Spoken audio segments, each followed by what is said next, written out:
তো আমি তো এমএলএ আছি এখন, আমি বালির এমএলএ এখনো আছি। কেমন তো এটাতে আমার মনে হয় না কোনো অসুবিধা আছে। ধীরে ধীরে বলছেন যে এমএলএ হননি, অথচ এমএলএ হননি মানে আমি তাহলে কি এখন?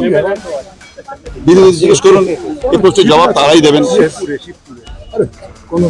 না শিবপুরে মানে দেখুন, এই যে এমএলএ এটা হচ্ছে West Bengal legislative assembly, Paschimbanga বিধানসভা, মানে আমি পশ্চিমবঙ্গের মধ্যে সব জায়গায় এই গাড়ি নিয়ে ঘুরতে পারি। তো শিবপুর পশ্চিমবঙ্গের বাইরে মনে করছেন নাকি বিজেপি? হ্যাঁ, এই বিষয়ে আমি তো বলবো অবশ্যই অজ্ঞতা, এবং তাদের জেনে নেওয়া উচিত, বা যদি এরকম ধরনের কিছু অযৌক্তিক প্রশ্ন তাদের মাথায় এসে থাকে তার উত্তর তারাই দেবেন। বলছি দাদা, বিধায়ককে দেখা যাচ্ছে এবারে এমএলএ লেখা গাড়িতে তো ইলেকশন ঘোষণা হয়ে গেছে, তার মধ্যে কিভাবে ঘুরছেন জিজ্ঞাসা করেছে, তিনি বলছেন কি আমি এখনো এমএলএ। দেখুন, নন পলিটিক্যাল লোককে যদি রাজনীতিতে রাখবেন তাহলে এই ধরনেরই ঘটনার সম্মুখীন হতে হবে।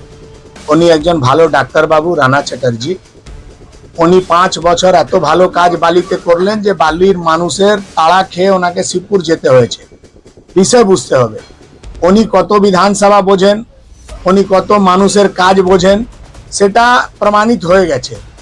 এবার উনি আজও এমএলএ আছেন, তাহলে তো আজও মমতা ব্যানার্জি মুখ্যমন্ত্রী আছে, তাহলে ওনার ছবিতে প্লাস্টিক লাগানো হচ্ছে কেন? উনি আর এমএলএ নেই, বিধানসভা ভঙ্গ হয়ে গেছে।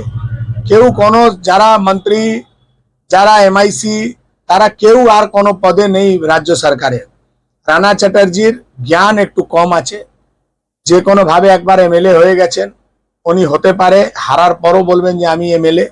বালিতে তো উনি হারবেন না, হারবেন শিবপুরে, তাহলে উনি বলতেই পারেন যে আমি এমএলএ, সারা জীবনের এমএলএ। এটা মডেল কোড অফ কন্ডাক্টের উল্লঙ্ঘন আছে। এটা ইলেকশন কমিশনকে জানালে ইলেকশন কমিশন নিশ্চিতভাবে ওনার বিরুদ্ধে পদক্ষেপ নেবে।